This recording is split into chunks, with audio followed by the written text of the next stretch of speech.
Halo, perkenalkan nama saya Eni Sartika Pane, mahasiswi aktif dari Universitas Negeri Manado, Fakultas Ilmu Pendidikan, Program Studi Bimbingan Konseling, semester 6. Pada saat ini, saya akan memaparkan materi dari mata kuliah Organisasi dan Administrasi Bimbingan Konseling, dan materi yang saya bawakan ada 5 bagian.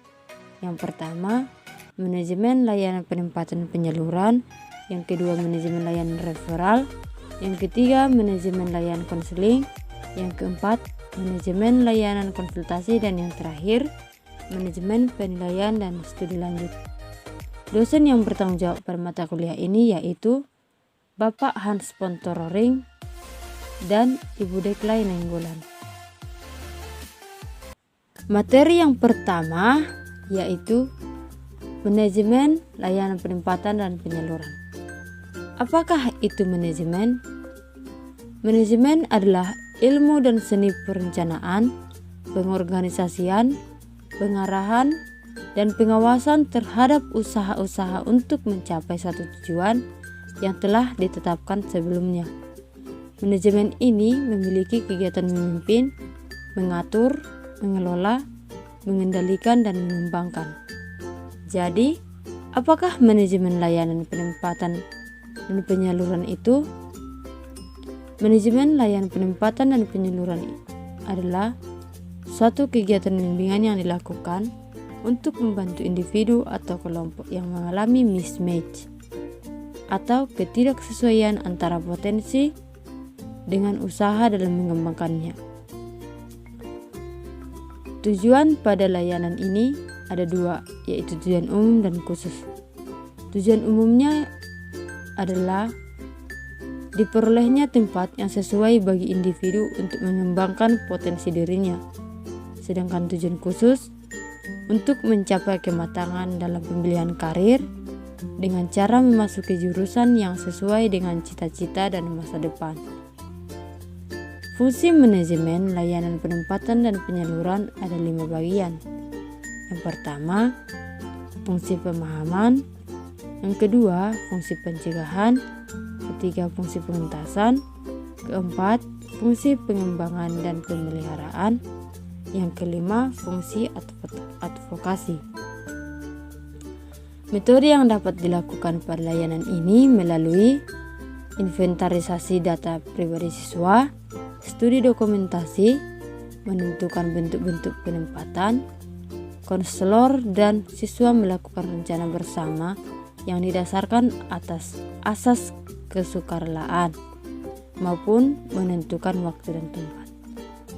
Cara melaksanakan layanan penempatan penyaluran dapat diliputi berbagai cara. 1. Adanya perencanaan. Yang kedua, pelaksanaan. Yang ketiga, evaluasi.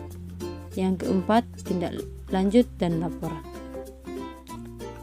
Bentuk layanan penempatan dan penyaluran ini ada 2, yaitu 1. Penempatan dan penyaluran siswa di sekolah, dan untuk yang kedua, penempatan dan penyaluran siswa yang sudah lulus dari sekolah itu. Komponen layanan penempatan dan penyaluran yaitu adanya konselor, subjek layan dan masalahnya, potensi dan kondisi diri subjek layanan, serta kondisi lingkungannya. Nah, untuk asas-asas yang diberlakukan pada layanan ini ialah asas kesukarelaan, asas keterbukaan, asas kekinian, asas kegiatan, dan asas kerahasiaan. Kegiatan pendukung pada layanan ini meliputi aplikasi instrumentasi, konferensi kasus, kunjungan rumah, dan alih tangan kasus. Nah, sekarang kita masuk pada bagian kedua, yaitu manajemen referral. Apa itu manajemen referral? Manajemen referral sering sekali disebut kasus alih tangan. Manajemen referral ini adalah kegiatan pendukung bimbingan konseling untuk mendapatkan penanganan yang lebih tepat dan tuntas atas masalah yang dialami peserta didik atau konseling dengan memindahkan penanganan kasus dari satu pihak ke pihak lainnya. Kegiatan referral meliputi dua jalur, yaitu jalur kepada konselor dan jalur dari konselor. Jalur kepada konselor dalam arti konselor menerima kiriman konseli dari pihak lain, seperti dari orang tua, kepala sekolah, guru, dokter, dan pihak lainnya. Sedangkan jalur dari konselor dalam arti konselor mengirimkan konseli yang belum tuntas dia tangani agar ditangani oleh pihak lain atau ahli lain, seperti konselor yang lebih senior, konselor yang membidangi spesialisasi tertentu, dan ahli lain misalnya psikolog, psikiater, dokter, polisi, dan pihak lainnya.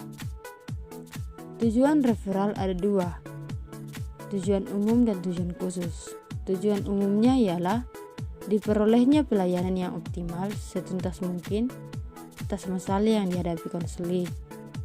Nah, untuk tujuan khususnya ialah supaya tenaga ahli yang menjadi arah referral diminta memberikan pelayanan yang secara spesifik dan menuntaskan masalah yang dihadapi konseli. Contoh untuk kasus alih tangan ini misalnya masalah narkoba, di mana anak sekolah sudah banyak yang menggunakan narkoba. Nah, dari situ konselor mengirimkan si anak tersebut kepada pihak yang lebih berwajib seperti polisi untuk ditangani lebih lanjut. Fungsi layanan referral dibagi menjadi 3, yaitu 1. Memberikan bantuan kepada konseli yang memiliki kebutuhan dan masalah yang dimana dia sangat memerlukan pertolongan dengan segera. Untuk yang kedua, fungsi perbaikan, dan yang ketiga, fungsi penyembuhan. Komponen dalam referral ini ada 3. Yang pertama konselor, yang kedua konseli dengan masalahnya, yang ketiga ahli lain atau ahli yang lebih spesifik dalam masalah tersebut. Oke, sekarang kita masuk ke materi yang ketiga, manajemen layanan konseling. Apa itu manajemen layanan konseling? Manajemen layanan konseling adalah suatu pelayanan yang diberikan kepada individu yang mana pelaksanaan layanan konseling ini harus profesional. Oleh karena itu, konselor harus mempunyai latar belakang pendidikan yang memadai dan terlebih, sehingga dalam pelaksanaannya dia benar-benar melaksanakan pelayanan secara profesional yang bertujuan untuk membantu individu dalam mengembangkan tingkah laku yang efektif sehingga mampu meningkatkan keterampilan, bakat, minat yang ada dalam diri individu. Ragam layanan konseling ada 7. Yang pertama, layanan pengumpulan data ialah suatu usaha agar memperoleh beberapa keterangan secara lengkap baik tentang pribadinya dan lingkungannya. Kedua, layanan informasi. Layanan informasi ini adalah memberikan pengetahuan atau pemahaman kepada setiap individu yang membutuhkan tentang berbagai hal yang diperlukan guna menyelesaikan suatu tugas atau berbagai tujuan yang dikehendaki. Yang ketiga adalah layanan penempatan. Layanan penempatan ini merupakan layanan untuk membantu individu agar memperoleh penyesuaian diri dengan cara menempatkan individu pada posisi yang sesuai. Yang keempat, layanan bimbingan belajar. Layanan ini adalah salah satu bentuk layanan bimbingan yang penting untuk diselenggarakan di sekolah. Yang kelima adalah layanan konseling perorangan. Layanan konseling perorangan ini adalah layanan individu yang memperoleh layanan secara langsung dengan cara tatap muka antara konselor dan individu dalam rangka memberikan bantuan atas permasalahan yang dihadapi individu. Yang keenam, layanan bimbingan kelompok. Layanan bimbingan kelompok ini adalah layanan bimbingan dengan beberapa individu secara bersama dengan mendapatkan berbagai bahan dari konselor yang berguna untuk menunjang pribadi baik dalam kehidupannya atau pendidikannya. Dan yang terakhir yaitu layanan konseling kelompok. Layanan konseling kelompok ini adalah suatu layanan konseling dengan memanfaatkan kelompok guna membantu memberikan umpan balik serta pengalaman belajar. Dan sekarang kita masuk ke materi yang keempat. Apa itu manajemen layanan konsultasi? Manajemen layanan konsultasi merupakan proses dalam suasana kerjasama dan hubungan antara pribadi dengan tujuan memecahkan satu masalah dalam lingkup profesional dari orang yang meminta konsultasi. Tujuan layanan konsultasi ini ialah agar konsulti dengan kemampuannya sendiri dia dapat menangani kondisi atau permasalahan yang dialami oleh pihak ketiga dan memiliki kemampuan berdiri yang berupa wawasan, pemahaman, dan caranya untuk bertindak langsung untuk menangani masalah yang dihadapi oleh si pihak ketiga. Komponen pada layanan konsultasi ini ada 3. Yang pertama konselor, yang kedua konsulti, yang ketiga pihak ketiga, dan materi layanan. Isi layanan konsultasi ini dapat menyangkut berbagai bidang kehidupan yang luas yang dialami oleh pihak ketiga. Teknik layanan konsultasi ada 2. Yang pertama teknik umum, yang merupakan sejumlah tindakan yang dilakukan konselor untuk mengembangkan proses konseling konsultasi.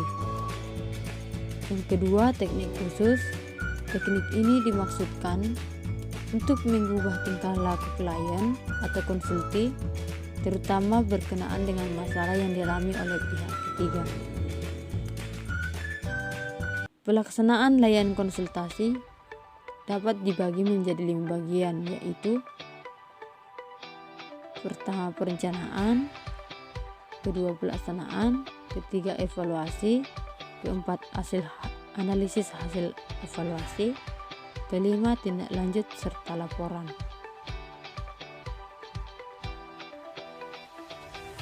Oke, sekarang masuk pada materi yang terakhir, yaitu manajemen penilaian dan studi lanjut. Apakah itu? Kita jelaskan satu persatu antara penilaian dan studi lanjut.